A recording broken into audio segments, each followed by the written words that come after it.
VA clawbacks. What are they and what do they mean for veterans?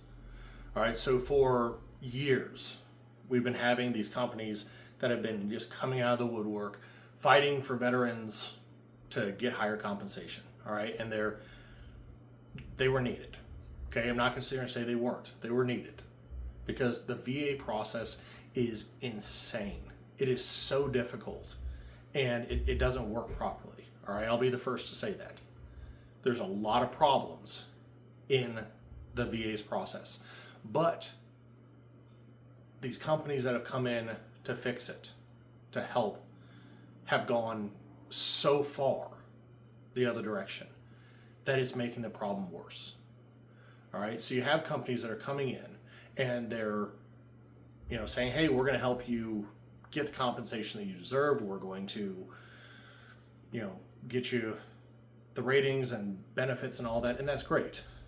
But the problem is that those same companies, they had to have a financial incentive into it. They had to say, hey, we're going to do something like we're going to collect just a portion of what we get for you. Usually it's something like 50% of what they get for you from that first year.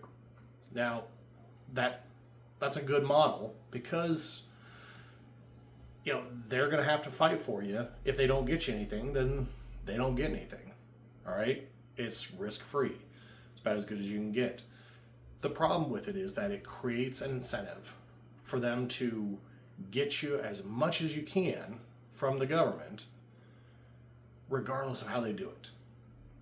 All right? And this is where the issue comes into play. And we can see this through all kinds of these videos that you see on VA disability. If you type in VA disability on YouTube, you're going to find a million videos that are saying, maximize your rating. We can get you this much. How to get $10,000 from the VA. It changed from focusing on what your problems are, focusing on the compensation that you deserve and getting you that. And it turned into, let's get you as much money as we can, regardless of how you do it.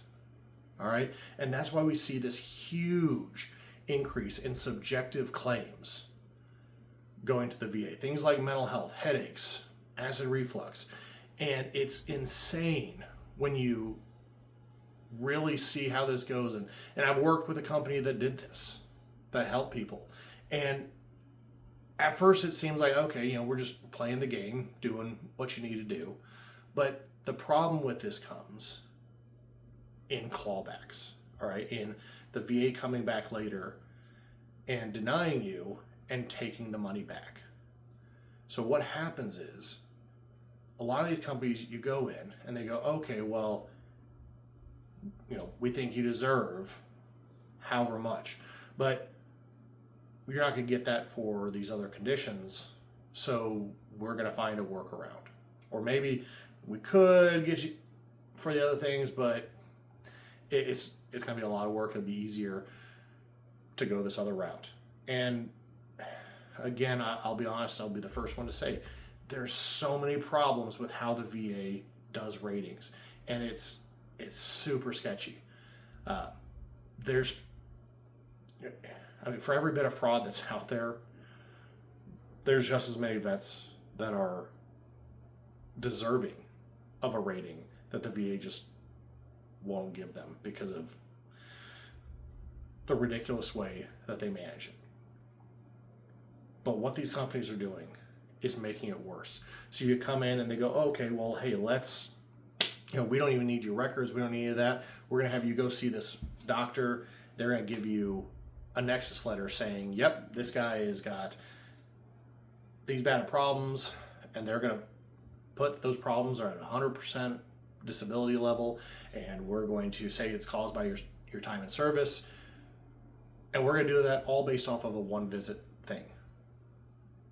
And you pay $500 or however much. Easy. But the problem is that the VA sees that and they go, oh, okay, well, you know what? This guy, we're seeing a lot of nexus letters from this dude, this provider.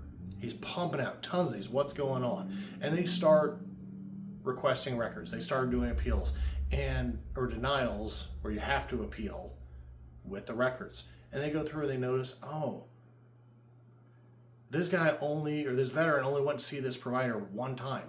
They went and saw him one time, and he gave him this letter. And it looks like that's happened hundreds, if not thousands of times. It becomes obvious that that provider is simply a Nexus mill pumping these out. So the VA will not only then deny pretty much anything from that provider, but they're going to go back through and they're going to look at all the other people that have had approvals from that guy in the past. They're going to look through there and they're going to go back to the vets and say, hey, you know what? I want to see your records. And that's where the problem is, because they pull the records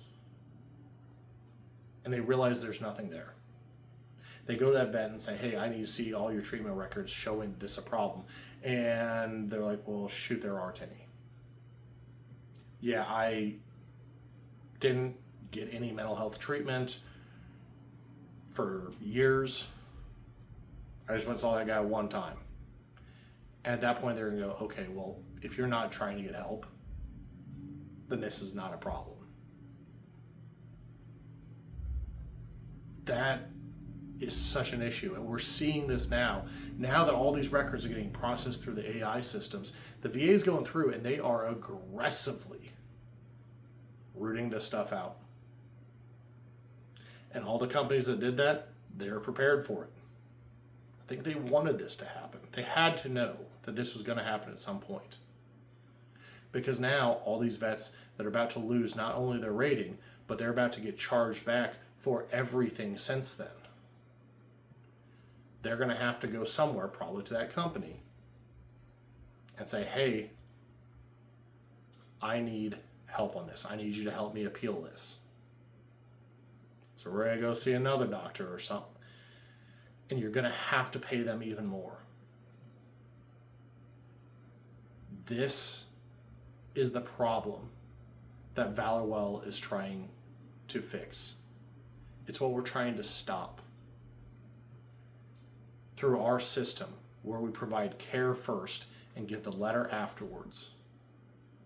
And we continue the care. We do all of this, and we do it on the VA's dime. We do this so that way no one has to sit here paying out of pocket constantly for their care. All right? You come in, you get your care, we treat the issues, we help you get back on your feet, and we provide the appropriate documentation to the VA saying this issue was caused by his time in service or his time in service. All right? We do that all with the appropriate documentation. There's no shortcuts, no fraud or faking things. And I say no shortcuts. It's not even a long thing. We go in, we start treating you. You see your provider, you see him for, a couple weeks. You see him for a couple weeks. We file everything, all right? Where we give you the documentation for you to file it. We give you your Nexus letter. You submit that. And we continue treating you. And if the VA comes through later and says, hey, we're going to deny that, well, guess what? We've got the treatment records to back up that this was an issue. That this was something that needed ongoing treatment. That this wasn't a one-time visit. And we will win that every time. And not only are we going to win it, you're not going to have to worry about clawbacks later because everything's going to be legit. You're also not going to have to sit there and worry that you're going to have to pay us thousands of dollars. That's not how we work. So come check out ValorWell. Check out Operation Claim Success. If you're a veteran and you're needing help with your rating, let's help you out. If you're someone who supports vets and you want to do more than just say, I support you, come check out Operation Claim Success, Beyond the Yellow, and provide some support, some real support to the veterans that need it.